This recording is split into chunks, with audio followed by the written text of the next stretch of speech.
Today, I'm going to share with you 10 ways that you can grow your followers on Instagram in 2019. Let's face it, everyone wants to grow their followers on Instagram, but very few people are actually doing it. Let's get started right now and get you on track.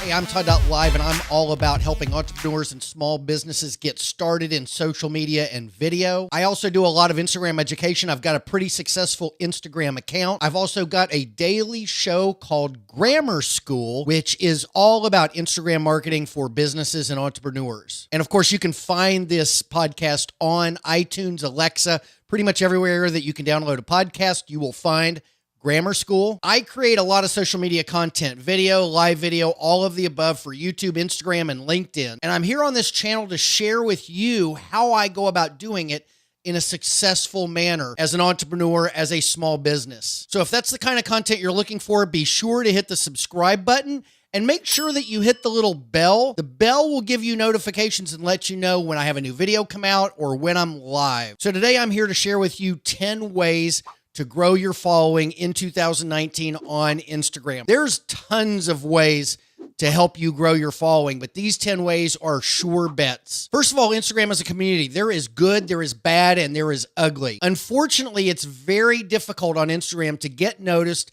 and to get any traction, even if you're producing good content, because there's so much bad content out there, and it's hard to find ways to get in front of the right people. But that's what I'm going to work with you on today. You can have a winning strategy on Instagram if you put these 10 tips into play. So let's get started right now. Tip number 1, post content consistently.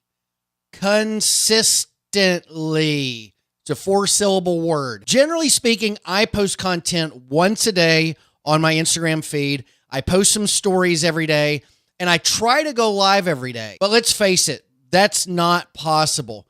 But at a minimum, I will post a piece of content, at least a photo, on my news feed every single day. Look if you're not posting, people aren't going to find you. If you're not posting, people aren't thinking about you. And the people that are thinking about you, if you don't post daily, are going to stop thinking about you during those times that you're not posting. It might seem like one Instagram post a day is a lot, but it really isn't. In fact, I think it's the perfect volume on a daily basis on Instagram. If you try to do more, it becomes tough, right? To constantly publish 2 or 3 pieces of content a day on Instagram, especially if you're not batching your work so that you're getting more done in a shorter period of time. You're having to stop what you're doing and post something. It's time consuming. Instagram is a major time hog. So posting 1 piece of content a day allows you to get something out there every day that's relevant to your audience so that you're on their mind each and every day and it's manageable for you to undertake. Number 2, appear in your content. Far too often, people I know never seem to appear in their content. They take pictures of everything imaginable, whether it's in the niche or outside the niche that they are in, but they themselves are never in the photos. Sometimes I ask these people, how come you're never in the photos? Well, I don't want to be in the photos. You need to be in the photos, folks. You also need to be in the video. I'm not saying that you have to be in every piece of content that you create, but you have to realize something.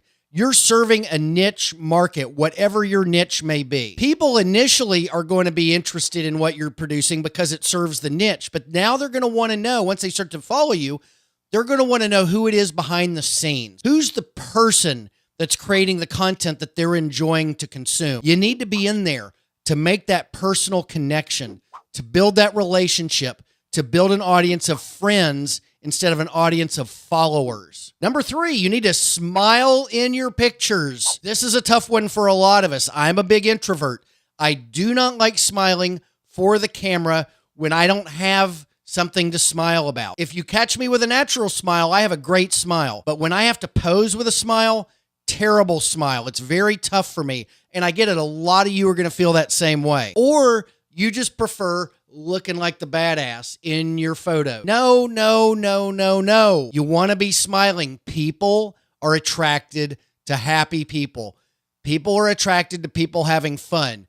People are attracted to positive people. Sure, there's plenty of exceptions to the rule, But are you wanting to attract negative people because you have kind of a badass negative look on your face? Or would you rather attract positive people who bring positive energy and who are looking to do something great? And by doing the pose where you look tough all the time, do you really want to send off the people who are looking for happiness, who are looking for joy, who are looking for somebody who looks like they're enjoying their life and having fun? So trust me, folks, smile in your photos. It is a big plus. I have tested this. I have done plenty of photos where I'm not smiling. I have done plenty of photos where I have a nice smile. The photos with a smile all day long perform better than the photos without the smiles. Item number 4, make great use of hashtags. Hashtags are the single most important thing that you do to get your content noticed. Hashtags are how people search for new content that are relevant to their interests. Unfortunately, a lot of people don't use hashtags, or they use them ineffectively. People also use very common hashtags, and these common hashtags are not very searchable because everybody and their mother uses common hashtags. So what happens to your content is when you use a common hashtag, like if you do hashtag entrepreneur, you're going to be in there with billions of other photos and videos that also used hashtag entrepreneur. But let's say that your business was something called Entrepreneur on Ice. And yes, that's a play of kind of the opposite of Entrepreneur on Fire. But let's say it's Entrepreneur on Ice. Hashtag Entrepreneur on Ice would be a very targeted hashtag that had to do directly with your business. I would mix up hashtags like that. Those are kind of like branded hashtags with more generic hashtags like entrepreneur, so that you establish branding in Instagram. You catch some people in the generic searches, but you also will over time start catching people in the branded search, because a lot of people aren't going to know that that's your branded tag, and they'll either search for it, they'll see it. They probably won't search for it, but they'll see it somewhere and they'll click it and all your stuff will come up. So make good use of hashtags. By the way, this is an extra tip right here. You're allowed to use 30 hashtags. Use 30 hashtags every single time. There's gurus out there, and there's people out there, and there's people like me out there who say, don't use 10, use 12. Don't use 12, use 10. It's kind of money to use 13, but it looks desperate if you use 18. Screw all that.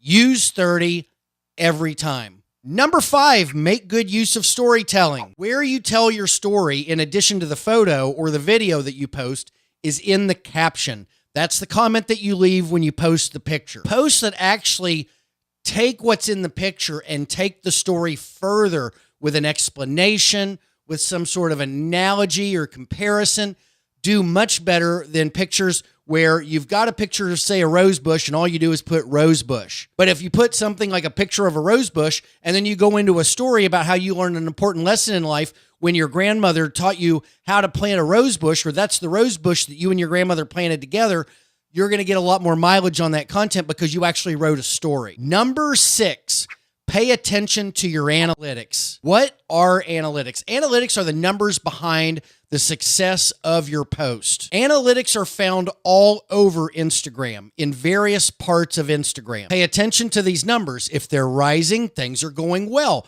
You're doing things correctly. If they're falling, you're doing things wrong. Something's not happening. It also might be the time of the month where, certain hashtags are performing well because there's a holiday or something else is going on, and your analytics are shooting through the roof. Sometimes they're going to fall. Sometimes it's not. You can't really find an explanation, but generally speaking, your analytics are going to tell you overall, are things getting better, or are things getting worse, or are things staying the same? These numbers are there to help guide you so you can understand what's working and what's not. Number 7, respond to everybody who comments on your posts. Now, look, there's a lot of spamming going on Instagram, and we don't want to respond to the spam.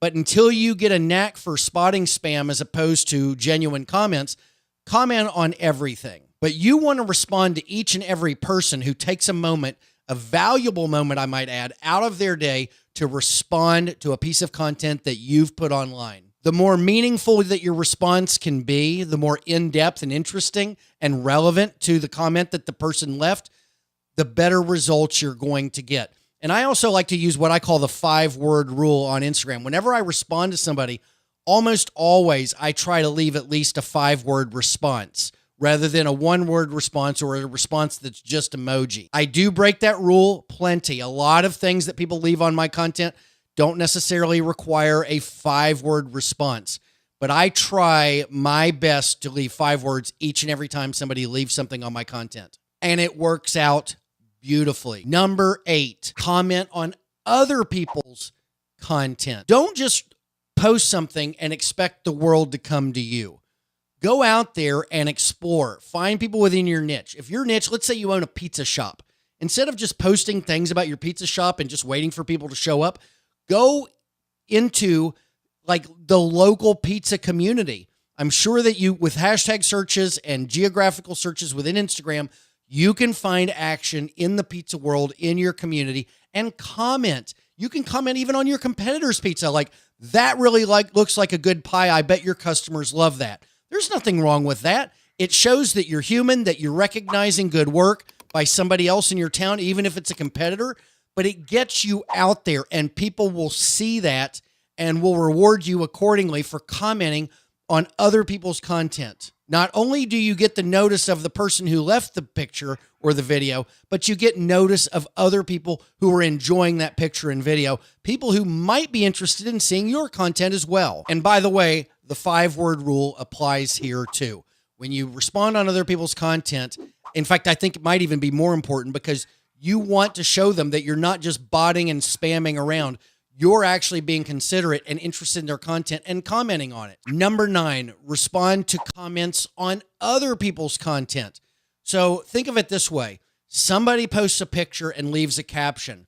I've told you just now in number 8, leave a response on their picture, right?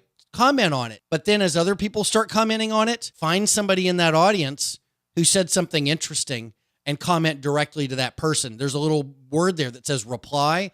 You can reply directly to that person. That person and the person that posted the content will be notified that you're commenting directly to that person. This is kind of a bigger deep dive into the conversation when you actually are taking someone else's content and commenting on a commenter's comment on that content. Does that make sense? That tells people you're really engaged. And people on Instagram are wanting to engage and have a relationship with people who are truly engaged, that are demonstrating that they're engaged and they're interested. And finally, number 10, go live on Instagram often. Now, this is the only one that we've talked about that has to do with Instagram stories or Instagram Live, and we're not even talking much about Instagram stories. Most of what I've talked about so far, in fact, all of it has been the Instagram news feed, you know, where you go in and you just post a picture or a 1-minute video on the news feed where people are scrolling and see it. This is in the Instagram stories feature under the live feature. You want to go live as often as you can on Instagram, and better yet, to increase the chances of getting a good following by going live, you invite people in from your audience to join you and chat for a couple minutes as much as you can. When you do this, their audience is notified that they're live with you. Your audience is notified that you're live with them. It'll bring more people in because it's unusual. Yeah, lives are common, but it's unusual in the big scheme of things. Most people are just posting stories. If there's 100 stories, there's going to be 5 lives. So you want to be one of those lives. And it's better to be one of those lives where you have a guest come in the program because their audience is going to be notified and come into the show. Your audience is going to be notified and come into the show. So there's going to be more people in there, more chance for an engagement. And when you have engagement, the people in the audience say, oh, wow, I want to follow that person who I just got introduced to, or I want to follow that person that I just got introduced to. It's a great way of getting very personal quick with the audience and showing them who you are so that they can make a quick, educated decision based on real life discussion rather than just a photograph or a 1-minute video. So let's do a little recap. We know that everybody wants to grow their audience or following. I hate to call it following. I think of it audience or friends. But everybody wants to grow that on Instagram. Very few of us are doing it successfully. So the tips I've shared with you is post content regularly, appear in your content, smile in your picture, make good use of hashtags. Can't raise that finger, right? Make good use of storytelling, respond to everybody, comment on other people's content, comment on other people's content, but to the people that commented on that content. Go live on Instagram. And I almost forgot one, pay attention to the analytics, the numbers behind your content. Look, folks, you don't want to be guilty of drive-by posting. You know, where you open up your phone, you post a picture, and then you shut it down and don't play with Instagram again until you do it again tomorrow. I call that drive-by posting. So I have a question for you. I'd like to know, which tip do you think is the most valuable of all 10 for growing an audience on Instagram? Leave a comment below. And if you like this kind of content, be sure to hit the thumbs up button. I would greatly appreciate a thumbs up on this video. Make sure to subscribe and ring the little bell. And for your convenience, I've posted another video for you to watch and a super big subscribe button that makes it easy for you to subscribe to this channel. Folks, thank you so much for visiting this channel and watching this video. I hope to talk to you soon.